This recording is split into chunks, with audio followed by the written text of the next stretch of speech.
The Dharma of men, protectors, builders, seekers. When man remembers his duty, society remembers its strength.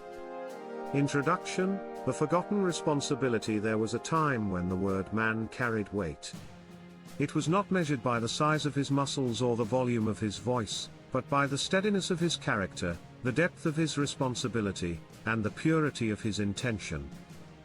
A man was not considered great because he conquered others, he was revered because he conquered himself.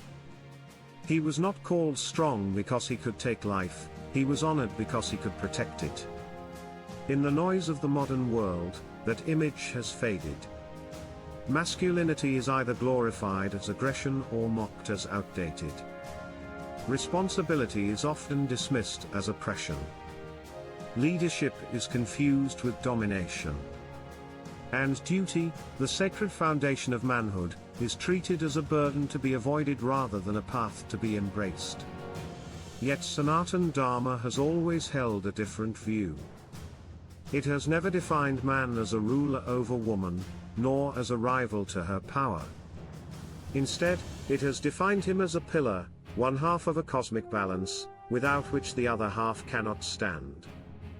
If woman is the embodiment of Shakti, energy, nourishment, continuity, then man is the embodiment of Shiva, consciousness, discipline, and stability. One without the other is incomplete. Together, they sustain the universe. This series is about restoring that forgotten truth. It is about remembering what it truly means to be a man, not according to the shallow metrics of modern culture, but according to the eternal principles of Dharma. It is about reclaiming strength not as violence, but as service. Leadership not as domination, but as stewardship. Masculinity not as entitlement, but as sacrifice. 1. Purusha, the seed of creation. In the ancient hymn known as the Purusha Sukta, the universe is described as arising from a cosmic being, the Purusha, whose body became the earth, whose breath became the wind, and whose mind became the moon. This is not a myth of male superiority. It is a metaphor for the nature of masculine energy, expansive, self-sacrificing, and foundational. To be a man, then, is to emulate this cosmic principle, to build, to support, to serve, and if necessary, to give of oneself so that others may thrive.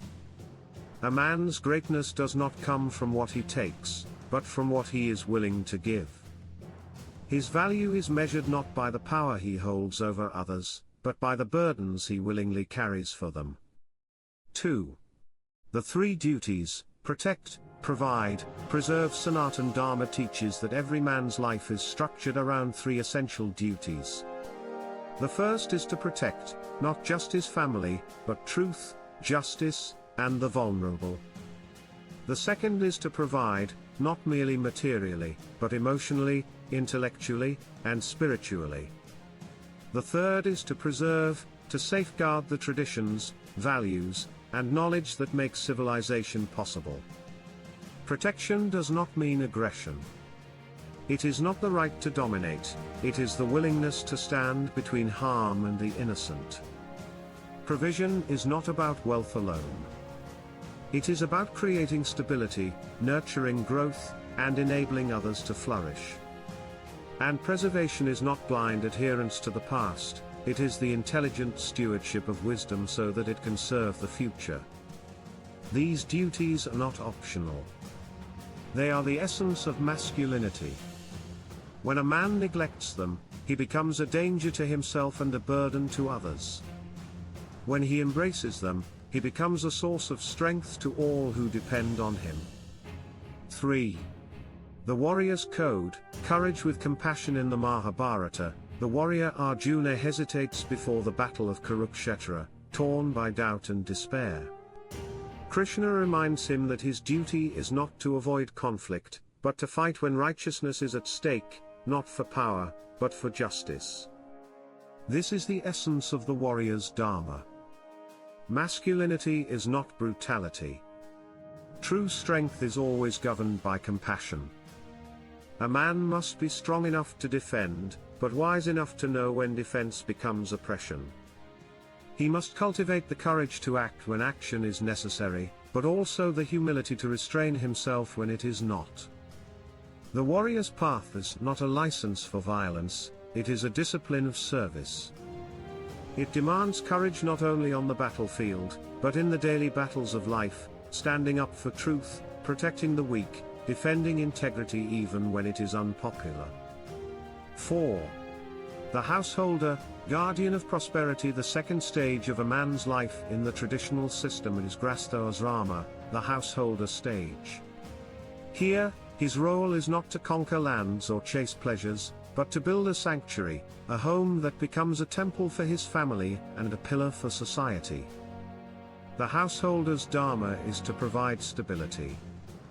It is to ensure that his family has not only material security but also moral and emotional grounding. He is tasked with creating an environment where children can grow into wise and virtuous adults, where elders are respected, and where knowledge and culture are passed on. In this stage, a man's power is not in how much he commands, but in how much he nurtures. His greatness lies not in how loudly he speaks, but in how steadfastly he supports. 5. The father, first teacher of Dharma. A father is more than a provider, he is a guide. Children learn more from his example than from his words. When a father lives with integrity, his children absorb integrity. When he lives with purpose, they learn purpose. If he is cowardly, they will fear. If he is courageous, they will rise. The role of the father is not to impose his will, but to shape character. It is to teach discipline not through punishment, but through his own conduct. It is to demonstrate love not through indulgence, but through guidance. In Sanatan Dharma, the father is considered the guru of the household, the one who leads by example. 6. The husband, protector, not possessor. In the sacred vows of marriage, the man promises to stand by his wife as a partner in dharma, artha, karma, and moksha, righteousness, prosperity, desire, and liberation. He does not promise to own her. He promises to honor her. He does not vow to control her. He vows to protect her dignity as he would his own. A true husband understands that his wife is not beneath him but beside him, the embodiment of Sakti to his Shiva. Together, they create balance. Together, they walk the path of life. His role is not to dominate but to shield, not to silence but to support, not to command but to collaborate. When a husband fulfills his dharma, the marriage becomes more than a union of two people. It becomes a sacred partnership that echoes the balance of the cosmos itself. 7. Discipline and brahmacharya, mastery over desire. The foundation of all masculine strength is discipline. Without it, power turns to arrogance, wealth to greed, and desire to addiction. Sanatan teachings place immense emphasis on brahmacharya, not simply celibacy, but mastery over one's impulses. It is the ability to direct one's energy toward higher goals rather than scattering it in momentary pleasures. Discipline is what transforms potential into purpose. It is what allows a man to remain focused amid distraction, strong amid temptation, and patient amid struggle. A disciplined man does not suppress his desires, he harnesses them. He channels them into building, protecting, and creating. 8. The worker and the king, service before power. Whether a man is a farmer or a king, his dharma is the same, to serve. Leadership is not a privilege, it is a responsibility. The Rajarshi, the philosopher king, is held up as the ideal because he rules not for his own gain, but for the welfare of his people. The same principle applies to every man, regardless of status.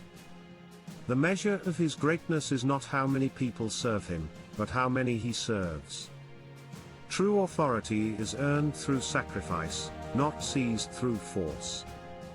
9. The seeker, From duty to liberation, the path of a man is not limited to worldly responsibilities. After fulfilling his duties to family and society, he is called to turn inward, to seek truth, wisdom, and liberation. This transition is not a rejection of the world but its culmination. By serving others, he purifies himself. By mastering discipline, he becomes fit for knowledge. By fulfilling his responsibilities, he becomes free. The seeker's journey reminds men that duty and spirituality are not opposites. They are steps on the same ladder. Action prepares the ground for contemplation. Service ripens into realization. 10. Brothers and friendship, the circle of loyalty. No man stands alone. Brotherhood, whether among siblings, friends, or allies, is an essential part of masculine dharma. Loyalty, trust, and support form the backbone of strength. Through these bonds, men learn cooperation, sacrifice, and humility. In the Ramayana, Lakshmana's unwavering support for Rama is not weakness.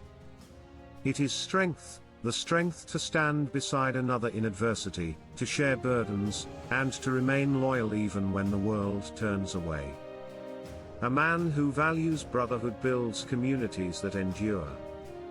11. Men and society, builders of justice. A society's strength is not measured by its wealth or weapons, but by the justice its men uphold. When men act with fairness, honesty, and restraint, civilization flourishes. When they act with greed, corruption, and arrogance, it collapses. The Dharma of men extends beyond the family to the public sphere. Whether as lawmakers, teachers, judges, or citizens, they are called to build systems that protect the vulnerable, reward virtue, and restrain vice. Justice is not a job, it is a sacred duty. 12. The fall. When men forget Dharma, history is filled with examples of civilizations that fell not because of external enemies, but because men forgot their Dharma. When strength turned to tyranny, when desire became obsession, when pride replaced humility, societies rotted from within. This is the danger of misunderstood masculinity. When power is pursued without responsibility, when ambition is unchecked by discipline, when dominance is mistaken for leadership, destruction follows. The fall is not inevitable, but it is the price of forgetting. 13. The rise. Men reclaiming Sanatan strength. The solution is not to reject masculinity but to redeem it. Men must remember that strength is sacred, but only when used for service. They must reclaim leadership not as a tool of control, but as a duty of care. They must rebuild the meaning of manhood not around entitlement, but around accountability. A man who lives by Dharma becomes a stabilizing force in a chaotic world. His presence calms fear. His resolve inspires courage. His discipline builds foundations that others can stand upon. 14. The balancing force. Two wings of the same bird. Masculinity and femininity are not enemies. They are complementary forces that sustain existence. Shiva without Sakti is inert. Sakti without Shiva is chaotic. Together, they create the universe. A man's strength is meant to protect, not suppress. A woman's energy is meant to nurture, not overwhelm. Each is necessary. Each is sacred. When they function in harmony, as partners, not rivals, the world thrives. When they turn against each other, chaos follows. The goal, therefore, is not dominance but balance. Not competition but collaboration. Together, man and woman form the foundation of family, society, and civilization. 15. Sankalpa, becoming the protector again. The world today does not need more men who chase power without purpose. It does not need more who confuse arrogance for confidence or cruelty for strength. It needs men who remember their duty, their discipline, their sacred role as protectors, builders, and seekers. To be a man in the Sanatan sense is to live for something larger than oneself. It is to protect what is sacred, to build what is needed, to preserve what is worthy, and to seek what is eternal. It is to be firm in principle, gentle in conduct, fearless in battle, and humble in victory.